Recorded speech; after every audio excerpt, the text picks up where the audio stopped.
Welcome to the PA Books Podcast. PA Books is a production of PCN, the Pennsylvania Cable Network. This program features interviews with authors of books on Pennsylvania people, history, sports, business, nature, and politics. We hope you enjoy this podcast.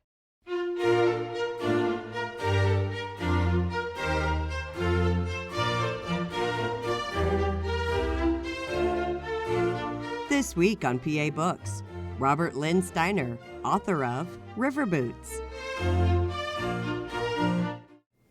Robert Lynn Steiner is the author of River Boots, A Fish Warden's Tales of Pennsylvania Fish and Game Law Enforcement. At the beginning of the book, you reference a fictional character created by outdoor humor writer Patrick McManus named Sneed. Who is Sneed? Sneed was his game warden, fish warden combination. He used it as a persona that just showed up in the backcountry whenever he least expected it. Sneed was the ultimate in law enforcement for conservation. He would be behind the tree that you least expected all the time. And the more I read of it, the more I decided that when I grew up and became a fish warden, I wanted to be Sneed. And Sneed certainly helped me make decisions in the field constantly, how to be crafty but unobtrusive. How old were you when you decided you wanted to be a fish warden? I was probably 9 or 10. My father took me to a sportsman's club meeting regularly, and a fellow stood up and spoke to us, and I believe his name was Bob Colt. He was a deputy game protector in Westmoreland County. And he gave a little talk about what the Game Commission did and so on, and I became very enthused with that. I started reading a lot of Jim Kjelgaard out of Gelton, Pennsylvania, who wrote outdoor books for boys, and that got my enthusiasm going that much more. And then in 6th grade, we had to write a letter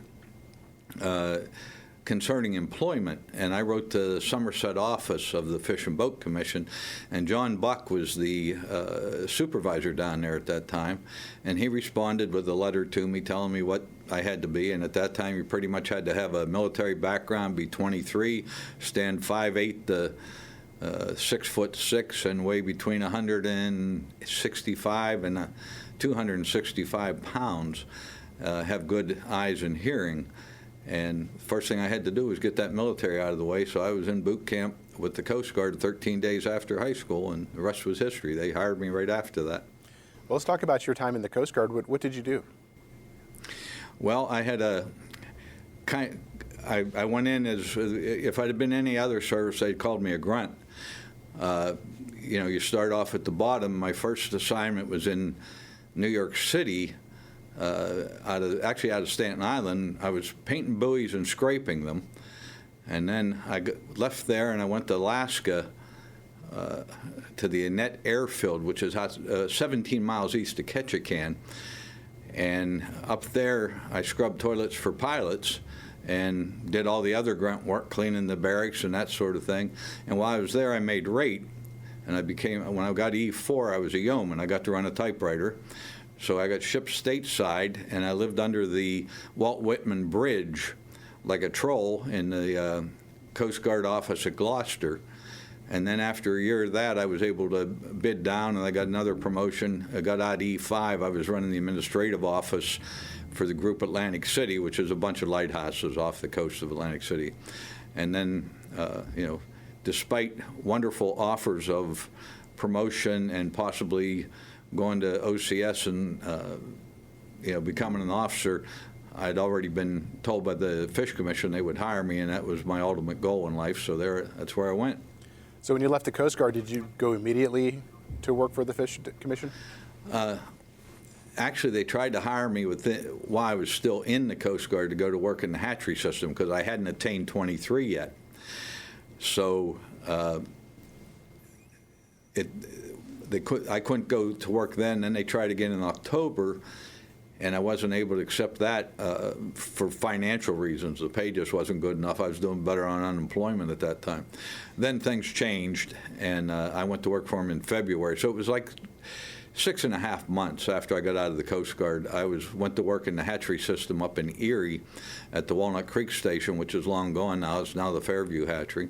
And then in the summers, I would work in the muskie sausage program over at Union City, or I'd be down at Tynesta clipping fins on fish. And then in the fall, all the wardens would come in and work undercover during the salmon run up in Erie. So they would come into our lunchroom and they'd be sitting around and joking with us and stuff while we were working, we're supposed to be working. And we got to disliking the wardens when we worked in the hatchery. It was kind of a love-hate relationship. And the boss one day said, you ought to take the test and see if you could be a warden. I think he was, by then I had a ponytail and was a little bit of a dissident. And I think he was kind of glad to get rid of me, but I passed the test. And when I did my interview, a fellow by the name of Minner Jones, who had been a previous supervisor down in Somerset, he was an older fellow, he was on the civil service interview. As I turned around and walked out, I had a ponytail, and he said, Mr. Steiner, would you consider getting that haircut if we give you this job? And I said, a man be a fool not to get a haircut for $4,800 advance. So there I was. Talk a little bit about the fish hatchery part of it. Why were fish being raised at this point? Okay, we raised, we would take the salmon coming into the creeks of Erie. We'd catch the brood fish using nets, dip nets, 100-foot nets, catch them, take them into the hatchery. We would take the eggs and the milled off the males, mix it, get the eggs set by putting them in cold water and let them set for a while. And then once they were hardened, we'd ship them down to Tynesta. They would hatch them out, and then when they eventually got full grown, up to 7, 8 inches, they'd bring them back up and turn them loose in the tributary streams. Like I said, my job was playing with the adult fish, taking the eggs. I drove some of the fish trucks down. I'd drive the trucks back with the fish in them. And when the fish were down there, if they were doing any biological things, I would clip the fins or mark the fish, and so that they could tell which year class it was. And I did that for 2.5 years, and then all of a sudden, I found myself in the warden school. So talk a little bit about what wardens do. I mean, what types of responsibilities do they have?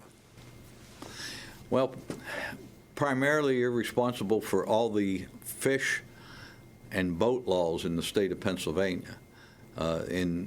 We are separate from the Game Commission, though, and separate from DCNR with the parks and the forest, but we have authority under each other's law.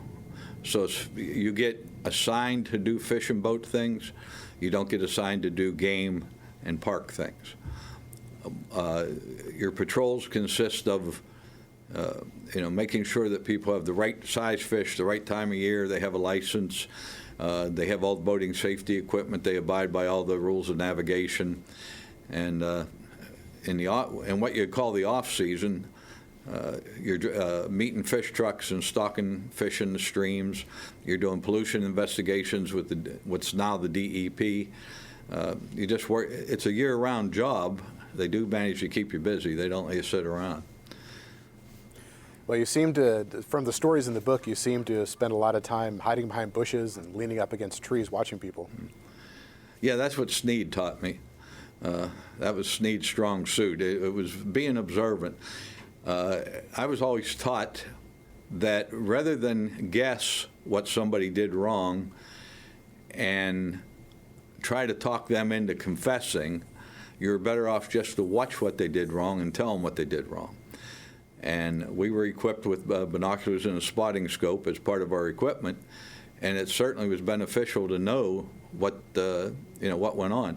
When I walked up to you and said, I saw you fishing, I knew you had cast, baited the hook, retrieved it, maybe caught a fish, put it back, whatever it was. But I had watched long enough that I could convince the courts that you had been fishing. You weren't just standing there looking at the fishing rod.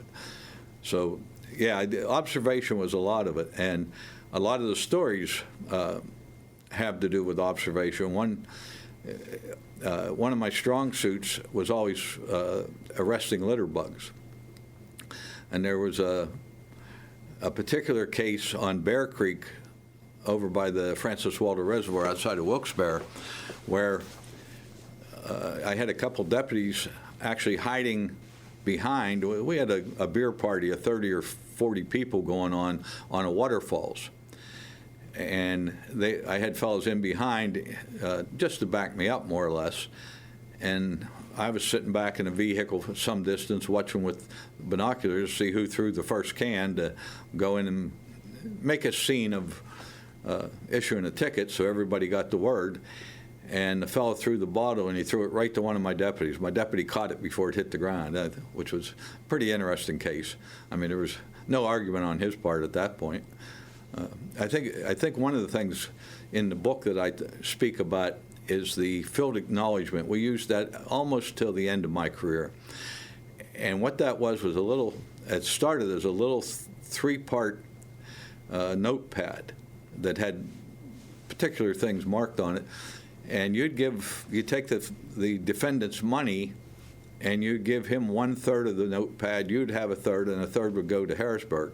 And that's how you accounted for taking money off of people for doing things bad. Now, the fines were generally $10 to $25, but it was sort of a lame system at that point. And it eventually advanced to where it was more or less like a citation, and the defendant had to sign away his rights and so on. But eventually, just as I was leaving, everything went to citations with the attached court cost that come with citations. Now, in the book, one of the stories you tell is about an outdoor writer you attended his presentation, and he expressed his thoughts that wardens weren't at a particular place that he regularly fished, and you tried to persuade him differently. How did you persuade him that you were observing?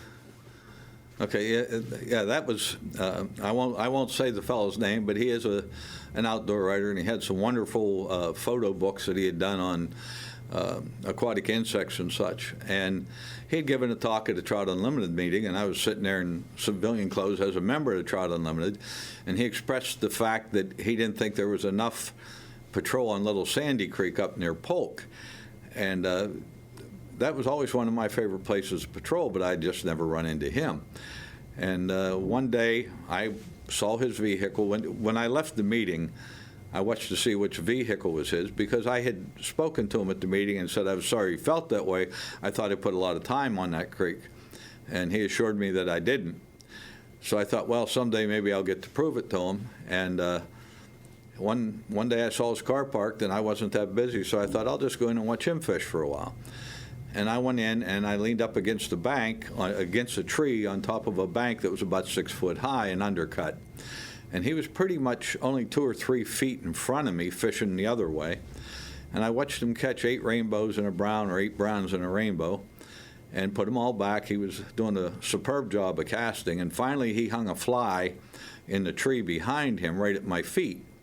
And he come back, and he was taking the fly out of the leaf that he had hooked, and it wasn't more than 3 feet from my green boots. And all of a sudden, he focused on my green boots and about did a backflip into the water, but he didn't fall. And I just said hello to him and thanked him for putting the fish back, and I could see his license, and I walked away. I think he got the word. Now, you mentioned some of your coworkers over the years in the book, one of whom was Bob Nolf. Who was he?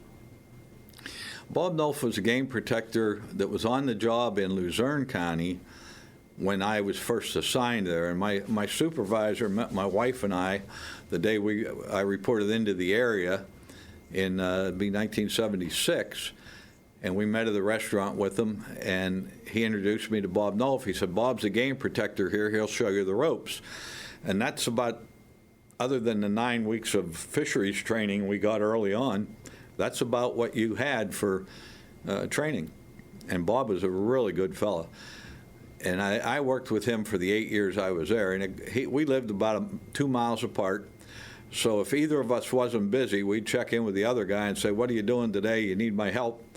And we had a real close bond. And we had some funny times together, and some pretty serious times, but one that always comes up in my mind when I think of Bob is right behind his house was a doctor, and the doctor called that morning and said, "Bob, we have had a skunk over here.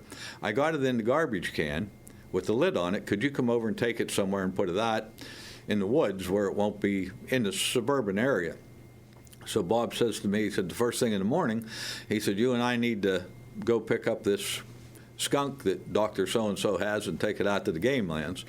So we did. We went over and lifted the garbage can gently up onto his deer rack and bungee corded it in place so it wasn't going anywhere. And we drove the 20 miles on the interstate out to the deer pit on the game lands, and Bob felt that he needed to put this skunk at the deer pit so it would know where to eat when it come out of there and wouldn't have to hunt any food anywhere else. And I backed away, and he gently tilted the garbage can down so that the skunk could walk out. And when the skunk did walk out, he walked out the back of the garbage can. There was a big hole there. The thing had to be riding the spread eagle the whole time to keep from falling out of the garbage can. And I just had this vision of going down the highway in front of somebody and the skunk dropping out of the garbage can, and then that person, calling a TV or a radio station and complaining about the game commission stalking skunks on the highway to get hit. But none of that actually happened. We just put it at the deer pit and left it go to enjoy the rest of its life. Now, one of the things that you were involved in a lot was stocking trout. Was this intended to kind of rebuild the population of the trout? I think the stocking part of it is considered more of a recreational fishery. It's a put and take. It promotes the whole trout fishing thing in Pennsylvania. I know in those days they were up 3 or 4 million trout they were stocking. I think it's been reduced lately with going to bigger size fish. The whole thing, while it may have originally been intended, I think the original charge in the original fish law, if I recall right, which I've read a few times when I used to own a copy of it, was to restore useful tribes of fishes. I don't know that wording is there anymore. I think that has long since been removed. And it's entirely a recreational fishery, with the exception maybe some fingerling stockings, which is a put, grow, and take fishery. But when the white trucks roll in March, I think that's just to provide a recreation for the sportsmen of Pennsylvania. So tell us what it's like on opening day of trout season. The word circus comes to mind, but it's a nice circus. It's a good circus. It's a celebration. It's a trout festival. It's something that it's like the first kickoff down here in Pittsburgh, or the first baseball game. It's just a big to-do, and 500,000 trout fishermen look forward to it. They can't wait to have it happen. They've been out helping us stock when they had time. They got a favorite place they go. Some of them set up a camp. They have a camaraderie thing with 6 or 8 buddies going on, or their family. There's kids along. It's truly a wonderful thing. And I had it explained to me one day by a grocery store owner we live in a little town, Cooperstown, and Jim had a store that you just walked into, just a little backcountry grocery store. And a lady was standing ahead of me in the morning.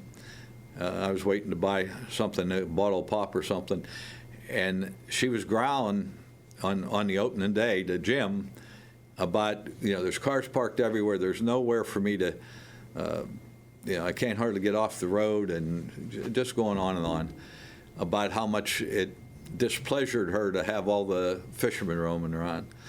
And Jim looked at her and he said, "Well, that may be so, but my Boy Scouts have sold over $1,000 worth of hoagies this morning." And that pretty much, to me, said it all. They were providing the carnival atmosphere as much as the Fish Commission does with the way they have the opening day.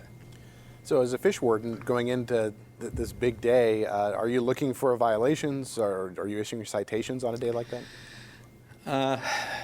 Generally, you're encouraged to fly the flag. Ride around, be seen as many places as you can be seen. Let people see you, let them know you're out there, let them know you're doing your job, let them know that, all is well with the Fish and Boat Commission. And on the other hand, occasionally you do get involved in a law enforcement thing. The first day is not a day that most people go out to double up on limits. They hold that to later in the season. There's too many other eyes out there. They don't know who's who. And for the most part, they're pretty well behaved. Littering has got to be less and less of a problem, I think, at least in the areas where fishermen congregate, the known streams, the ones that are talked about. But one opening day, it was raining, and this was in Venango County. I had a tip from a deputy's wife that a girl she worked with said that opening morning on Lower 2 Mile Run, there was always a group of guys that fished too early. And I said, well, that's not fair. She said, oh, they start an hour or two early. Well, I had another place I wanted to check. I went there and nothing was going on, and I still had plenty of time to go to this place before the opening hour. So about 6:30, 6:45, opening hour was 8, I rolled in, and I saw a group of guys right where she said they'd be. I didn't know if it was the right fellows or not, but I drove on up the road a couple hundred yards, parked, put on my rain suit because it was coming down in buckets, and I got across the railroad grade, which shielded me until I walked right up on these fellows. And I got up on top of the railroad abutment, which was long gone. The rails had been taken up. And I looked down, and it's like 10 till 7, and I got 14 people fishing, and there's fish flopping everywhere where they've caught fish, and there's me. And so I just stood up, and I said, fellas, what time is it? And they all looked at their watch. I said, you're an hour early. And I jumped up on a tree stump, which made me somewhere in the neighborhood of 6'8" or 6'10". And I said, okay, everybody stand where you're at. I'm going to collect your fishing licenses. I want all the buckets with fish in. I don't want any shenanigans. I'm going to gather this all up, and then we're going to talk. So I walked around, took buckets, put fish stringers in it, gathered license, put them in my pocket. And then I stood up on the same stump, and I made a little speech and told them about the field receipt and how you could pay. And once you were paid and 8 o'clock came, you'd be allowed to fish again. So I stood up there and I gave his speech, and I said, now you can line up at the car, and when I'm done, I want everybody to have the right amount of fish, because it got to add up to what I have in the buckets, or we're going to start over. And surprisingly, they all lined up. I expected them to scatter like a flock of quail, and I'd get the slow guy. There was 2 fellows and a kid on the other side, a young fellow about 13. I said, you three, grab your fish, get over here, and don't pull any shenanigans. And they waded across the stream to me. It was unbelievable cooperation. But then again, fish and boat law is not the crime of the century. But anyhow, they came over. I got them up to the car. I wrote the first 10 or 12, and I ran out of paperwork. I told the other 2 fellows, I'll be back. When I honk the horn, I want you to come up. It'll be an hour or so. But I'll give you a card that says you can fish starting at 8 o'clock. So I did that. I went and got more paperwork, come back, honked the horn. They came up and settled their cases. Everything added up perfect. And about a week later, I got notified from Harrisburg that one of the fellows was a repeat offender. He had done something the year before within its calendar year, so his fine was tripled. So I called him on the phone, and he sent more money, and I sent him a receipt. It was an unbelievable first day. It was like, I don't know, scoring the first 14 points in the opening game or something. But it was silly, but everybody was cooperative and nice, which most of the fishermen always were. They knew that what they were trying to get away with, they hadn't gotten away with, and, that was my job. So all worked well. One of your other colleagues was Joe Copina. Who was he? Joe was a bigger-in-life fish warden. He had been a deputy out of Schuylkill County, Pennsylvania, and he lived in Mary D. That's all I knew about Joe's previous history. I believe he drove a uke in a coal mine or something and worked as a deputy part-time just for fun. and he had quite an impressive record, and when the opportunity came to hire him, they hired Joe, and they gave him Forest County. If you know Forest County, there's 4,800 residents in it and twice as many camps, and Joe was bigger in life. Joe was 6'2", 6'3", and I think the most muscular man I ever saw when he was young. He was 280 pounds. He could have played for the Steelers here on the front line. I saw him just do some terrific feats of strength without even thinking about him, pushing vehicles and such that nobody else could move. But in his later years, he kind of slowed down and got bigger. But Joe was just, he was comic relief. No matter what Joe got involved in, it ended up funny. And one of my favorite stories is Tom Greenlee was a game commissioner. I think he was president of the game commission at that time, and he was from the Tionesta area. And one day, Joe and I go in for lunch. I'm working with him. We're neighboring officers, so we got together for lunch at a restaurant in Tionesta, and we're parked. Joe's parked with his old beat-up Jeep that he had issued, and he's sitting just outside the restaurant with the Jeep, and we're inside. We've ordered. And a logger comes in, a fellow that works in the woods, and he said, "Joe, your Jeep's on fire." And Joe said, "No," he said, "it's not on fire." He said, "That's just steam coming." He said, "I get that all the time out of that old Jeep." And we're sitting there, and another logger comes in a minute or two later, and he said, "Joe," he said, "your Jeep's burning." And he said, "Nah," he said, that's just steam coming up." He said, "I get that all the time." And then Tom Greenlee walks in. He said, "Joe, your Jeep's on fire." And Joe starts the same line. And Tom said, "No, Joe." He said, "Your Jeep's on fire. I see the flame eating your radio." He said, "You need to get out there." Well, he and the loggers go rushing out. And by then, the cockpit of the Jeep is filled with flame. And they're trying to put it out. They can't get the hood open. They can't reach in to get the hood. So one of the loggers takes a spud bar to the Jeep and breaks the hood open, and it just engulfs them, the Jeep, with flame. And by then, I thought, all I'm going to do is get hurt standing here watching this. There's guys running around with spud bars, and they're spraying CO2. And I went in, and the soup was sitting there that we ordered, so I ate my soup. And Joe hadn't come back yet, so I thought, well, no sense letting him get his soup cold. So I ate his soup. And he come back in, and he was all excited and still worked up over this thing and didn't know how he was going to tell the boss, and the whole thing that you go through when your car burns up. And the girl gave Joe the tab, and he paid it and walked that. And he didn't realize, I think, till a day later that he bought me not only my soup but his soup. So the joke was on Joe that time. And the jokes were often on Joe. He had Target written all over him. Now, he was also in a dog food commercial, and you guys had a little bit of fun with that. We did. Joe, I believe Dad's Dog Food was centered up in Meadville at the time, and I'm pretty certain that's the brand it was. But Joe had a team of racing huskies that he raced, snow sled racing huskies.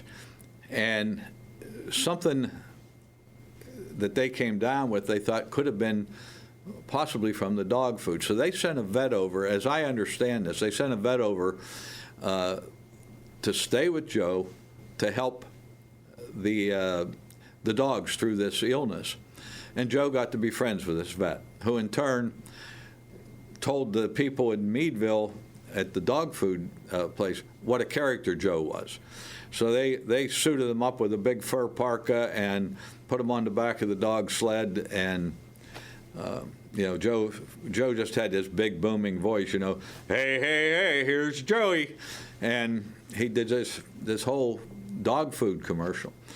Well, it ran its course, but Joe was really proud of having done it, and he did a great job. I wish he was sitting here. He would give you a lot more humor than I can.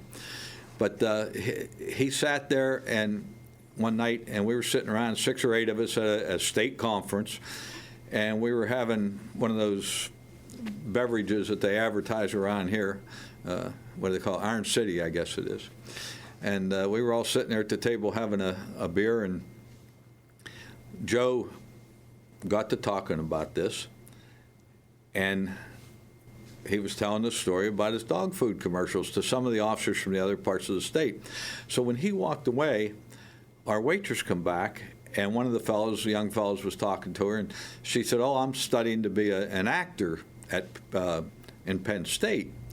So they said, "You want to make 10 quick dollars?" And they told her if she would come back to the table when Joe come back, recognize him, and say, "Aren't you Joe, the guy in the dog food commercial?" that they would give her $10. But when he said yes, you had to tell him, "I really disliked that commercial." Okay? Well, she did all that. And he said, "Well, I'll tell you what, young lady, I'm going to go right upstairs. I'm going to get you a black and white picture. I'm going to autograph it for you, whether you like that commercial or not." And upstairs he went, and he come back, and he gave it to her. And we all howled because we had set her up to it. And it broke he was a big bull of a man, but he had a little china heart. And we broke his heart, and he went sit with us for the next 4 nights. But he got over it. Joe was a good sport in the long run. Now, you also talk about ice fishermen, and you say that they're different from other types of fishermen. How so?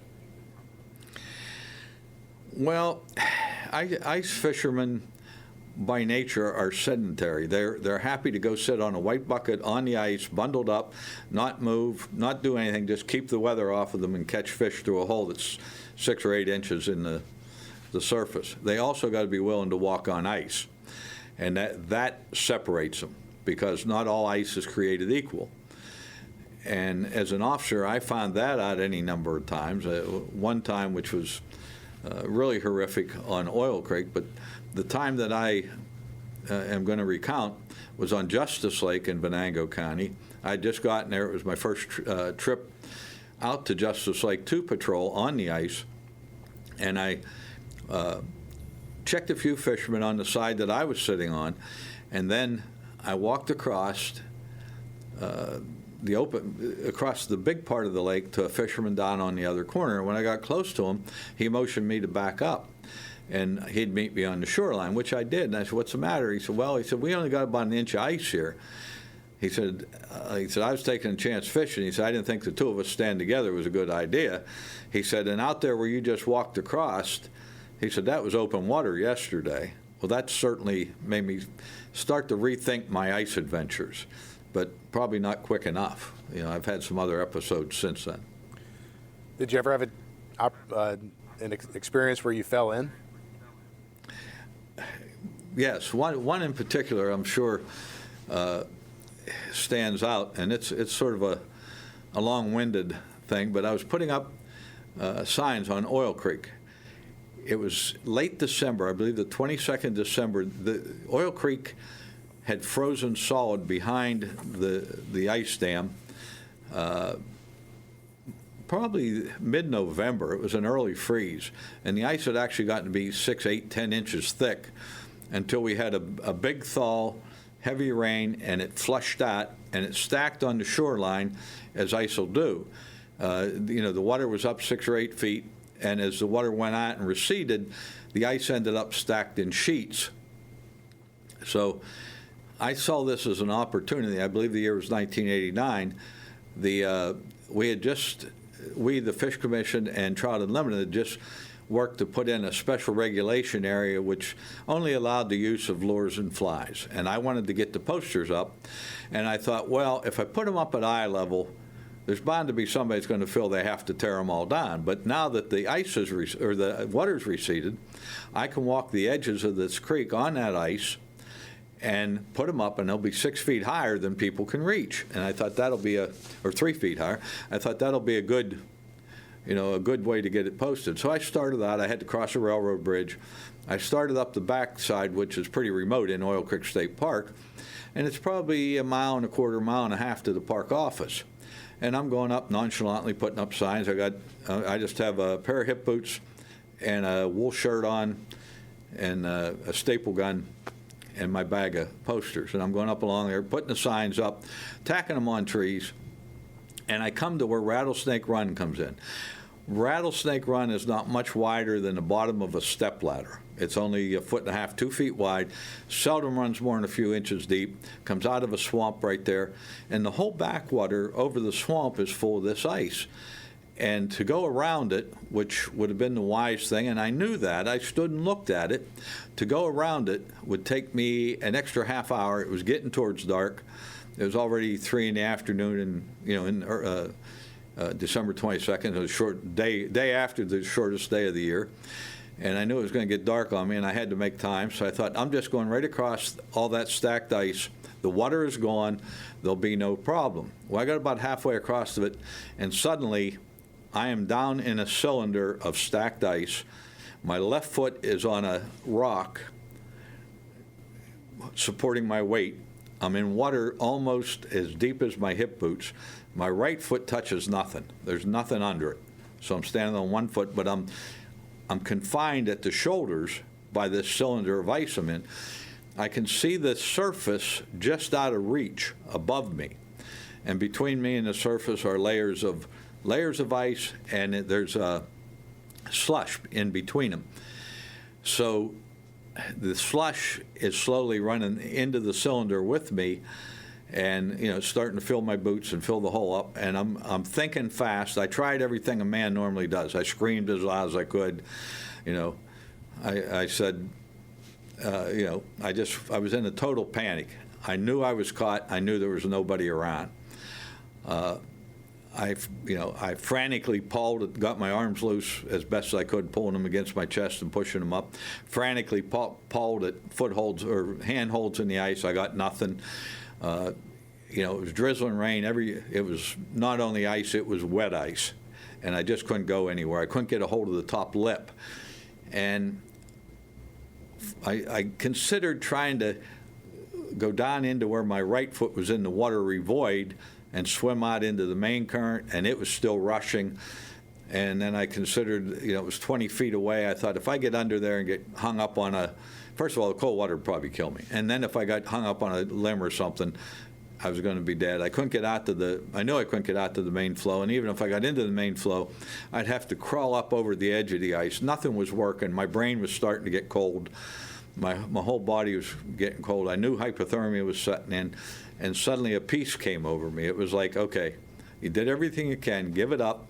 This is where the story ends. And I took a couple deep breaths, and it was right before Christmas. I was supposed to get together with my brother's family, and he had 2 little girls, and my parents and my wife, and I said, I got to give it one more go. And just about then, whether you believe in divine intervention or just dumb luck, in my case it was probably dumb luck, a big sheet of ice floated in underneath and hit my right foot. And I was able to reach down, get a hold of my hip boot on the top, help my leg, get it up to where I could put pressure on top of that sheet of ice. And it must have been an enormous sheet of ice at the new water level, underneath there. And I was able to get a foothold on it. And that allowed me to start up that cylinder. So after getting my foot on, I slowly put pressure on it. I used my forearms against the inside of the cylinder, like mountain climbers call it a chimney climb, I think. I started, reverse pressures, my back one way, my arms the other way, slowly ascending up the cylinder, using my foot pressure on that one piece of ice, which did not give. It was meant to be there. Eventually, I got up to where I got a handhold on the top of the ice. It was icy, it was slippery, but I was able to use the palms, put pressure on them, lift up. I was in much better shape then. Lift myself up and get my little fat belly up on top of the ice and take a few deep breaths, pull my legs out, drain my hip boots, lay in spread eagle on the ice to distribute my weight. About 4 or 5 feet in front of me, leading to the shoreline which I was headed for, was a big tree. The root end was towards me, and about 30 feet of the tree laid over the top of the ice. It had washed up there in the high water. I thought nothing would be better than get a hold of that tree. So I eventually, using one foot against the edge of the cylinder, I coiled my body and gave myself a shove, slid across those 4 or 5 feet, and got a hold of that tree. And I'll bet if you can find that tree down here in the Pittsburgh area, where it obviously washed by now, it'll have my fingerprints still in it, my fingernail prints. I got a hold of that tree and I crawled up the edge of it, got off onto what should have been dry land, and I started for the park office. But I was going to put signs up. I'm okay now. Well, by the time I went for the second sign, the hypothermia had gotten to me where I was falling, I was trembling. I slung the backpack on, and I started for the park office. As I got into the parking lot, the park office is 200 yards across it. I saw there was only one car there, and it was pulling out. I started waving my arms, and I hollered and hollered. And the secretary, and I forget the name at that time, pulled down across the parking lot, recognizing me. And I told her what had happened, and we went back over to she opened the park office, let me in, called the guys down at the maintenance building. They come and got me, and they had a fire going down there in a 50-gallon drum. And they got me dried out enough to go home. I warmed up. I managed to drive myself home. And my car was 1.5 miles down on the other side, so they took me to the car, which I had expected to be able to do all that walking. And then when I got home, I had my wife run a bathtub full of hot water as hot as I could stand it. And I sat down in 2 or 3 times, and as fast as I get in there with my legs, it would cool that water off.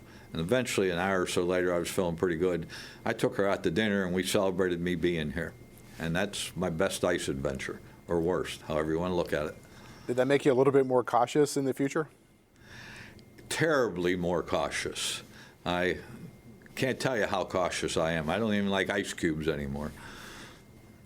Now, you also talk about that this wasn't just a daytime job, but you also had to patrol at night. What's it like to be out in these wilderness areas at night? Night's an interesting thing. If you're out there fishing or hunting or just out there playing, night can scare you bad. When you're out there as an officer, you're the wolf. You suddenly have the authority. You're controlling the plays. You're the guy that's moving through the woods in the shadows. You're shadowing the other people rather than them shadowing you, and that makes it a whole different game. To this day, I don't like to get up early and go fishing before daylight, but I loved working at nights. Nights never bothered me when I was working, and I had some great escapades during the night. The one that I enjoyed, or I'd say one I'm most remembered for in Venango County, was one night starting in Tionesta, which is actually Forest County. A deputy and I were working, and we saw some fellows with a gig. And it was too early to be gigging frogs, and I'm not even sure if gigging frogs was legal at that time. I imagine it was. But it started in July. The season was like July 15th. It was previous to that, but it was into the early part of the month. The water was warm. And I'd run the jet boat up and down the river enough to know where the shallows were and where the deep parts were. And these fellows were on the pool at Tionesta as it got dark, and I saw them gig a snapping turtle, which is illegal. Snapping turtles were protected at that time of year in that place. So I thought, okay, I have reason to watch them longer. And I figured they'd come back into where their car was parked at Tionesta. Well, 2 hours later, they dropped out of the Tionesta pool and started down the river. So the whole escapade started at about 10. By 2 or 3 in the morning, I'm down on the Hunter Station golf course. I'm still shadowing them, trying to figure out what they're doing. And I got a bullfrog, must weigh 2 pounds, sitting in front of me, and I see them, they get it in the spotlight, and they come over, and they say, oh, it's just a frog, and away they go. And that really befuddled me. So I figured, well, it's 3 in the morning. I got to make something happen here. So I went, had a deputy with me. We took the car down another half a mile to the boat launch below Hunter Station, parked it. I took my gun belt off, and I just wet waded out into the middle of the river with a flashlight. And by then the fog had set in, and I could see the boat coming down the river because they had a flashlight, and I maneuvered to be right in front of them.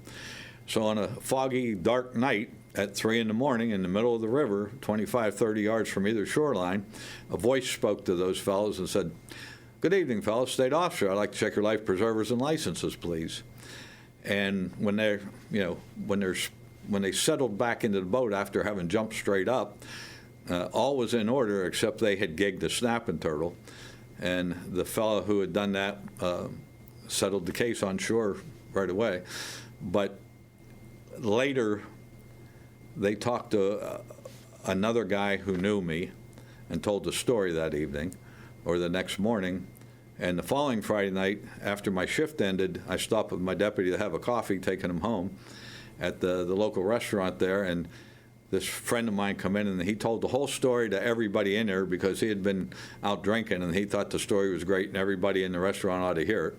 So I ended up with a reputation for that one. Another one of your colleagues had the nickname of Old Cozy. Yes. That was Mr. Clarence Shear. On the cover of my book, River Boots, there's a picture of the badge that Clarence Shear gave me. And it came about after several springs. Mr. Shear retired in 1976. In 1974, I was working undercover, and when I had nothing to do, Mr. Shear's home was a few miles from the region office. I was 23 and he was 65, and he would drive by and see me sitting in the region office waiting for some big escapade to happen so I could get out of there. So he'd come in, and our supervisor was Walt Lazuski, and he'd say, "Walt, I got to have Steiner, such and such is going on, and I need him because I'm getting old and I can't get up and down over that bank, and I need a young guy with me," and away I'd go. And then I get in the car and say, "What are we doing?" He said, "We're going to go have lunch, and we'll find a bowl of chili." He said, "Then we'll find something to do, so Walt thinks I really needed you." But he said, "I couldn't stand to see you sit in the office." So when I got back to Venango County in '84, he had long retired. He'd been retired for 8 years, but I ended up moving within a half a mile of his house on the same road as where Linda and I live now. And Mr. Shear, as I always called him, lived there, and I went down and I said, "Mr. Shear, stalking season was on me when I got there. I had like 2 weeks to learn the district. So I said, "Mr. Shear, can you ride with me and show me where the stalking points are and everything I need to know about the stalking in this county?" Because I had like 20 trout stalkings to do. So he agreed to that, and he did that with me, and it got to be a thing. I'd go down, pick him up, we'd go stalk fish, and people would come over and say, "Well, where are you going to stalk here?" And I said, "Well, I don't know. Ask Mr. Shear. He's the fish warden." And we have a good laugh on it, and we did that for 4 or 5 years. And finally, the last year when he got very sick, I want to say 91, he was riding with me. And after the stalking season was over, I'd gone home the last day, and the phone rang, and he said, "I need you to come down here. I found something for you." And I walked in to his house, and he gave me a coffee, and he went up. And he come out, and he had the old fish warden badge, one of the old original fish warden badges that he had been issued. And I believe that was he had got the first issue of that number. And that's the one you see on the cover of River Boots, my book. Now, one of the terms you use in the book to refer to certain groups of people was a mup-here. What's that? Oh, mup-here, that's the folks from down here in Pittsburgh or the general area. The joke is that whenever a fish warden or game warden or the general public, somebody that runs a restaurant, you see a face you don't recognize. In Venango County, you either recognize everybody or they're from somewhere else because it's a small county with few people. Everybody knows everybody. So your natural instinct says, "What are you doing? Where are you from?" And those persons generally respond, "I'm up here from Pittsburgh." So they've become mup-ears. "I'm up here from Pittsburgh." So since you deal with a lot of water, are you out patrolling on boats during this time period? The boat patrols generally run, Memorial Day to Labor Day. Early on, I did a lot of river work with the jet boat. And my district, my first district was canoes and kayaks on the Lehigh River. They were just starting to run rubber rafts. I was there for when that whole thing started, the rubber rafts on the Lehigh River. It was checking safety equipment, which pretty much was life preservers and not much else on the rubber rafts. We did an awful lot of that. And then when I got over and I had a small boat to check fishermen, a 12 or 14-foot boat with a 6 horsepower on it, on the small lakes checking fishermen. Then when I came to Venango County, it started out with just this 14-footer and an outboard, a 20 horsepower outboard, and somebody would drop you off on the river, and they'd pick you up downstream. And then they came up with this concept of a jet boat. It sucks water up, doesn't have a propeller on it, and throws it out the back and makes you go fast through shallow places. And it takes a certain skill set to be willing to look at 1.5 inches, 2 inches of water and say, I got to go faster. And I developed that skill set. All summer I would run the river pretty much from East Brady up to the Forest County line, and then when Joe Capina and the next fella up, George Jones, got ill, I ended up absorbing their districts with the jet boat. So I was running the 100-mile river for a couple summers before I went into the office as a manager. Now, in one of the stories you tell, you talk about a man on the Allegheny River who was spotted with a parrot on his shoulder? Ah, yes, Parker Peckinpah was the parrot's name, Parker Peckinpah. It started in the headwaters of French Creek. Our officer, Jim Carter, stopped a fellow that was in a canoe with a motor, it was like a 2-horsepower motor, but he was required to have registration. He did not have it. And he gave him a warning and told him he had to get the registration on the canoe before he continued down the river. The guy said, yeah, I'll do that, and disappeared. And Carter called Don to the office and said, have the different fellows on the river watch for him and make sure he got his registration, as I instructed him, rather than giving him a ticket. Well, he obviously slid through Warren County and Forest County, and he showed up on my section of the Allegheny River down by Amlenton. He may have come down French Creek, but that's not important anyhow. He showed up down in Amlenton, and I had Erin, her last name's Czech now, I don't remember what her maiden name was, but she was a officer cadet. She stood about 5'4" at the most, I'll bet, and was 120 pounds soaking wet, and I'm only 5'7" or 5'8" at best, and I'm at that time I was running by 180 pounds, and this fella has got to be 6'7", 6'9". He's enormous. He's big, powerful, strong guy, and he got a parrot that rides on his shoulder, and he calls the parrot Parker Peckinpah. And we stop him, and I ask him about the registration. Well, I didn't have time to get it. I didn't know where to get it. It so happens we're in Amlenton, and we're only a half a mile from the magistrate's office. So I explained to him that, he's going to get a ticket, and, he has no choice. Well, he's not going to settle on a field acknowledgement. He couldn't with the boats.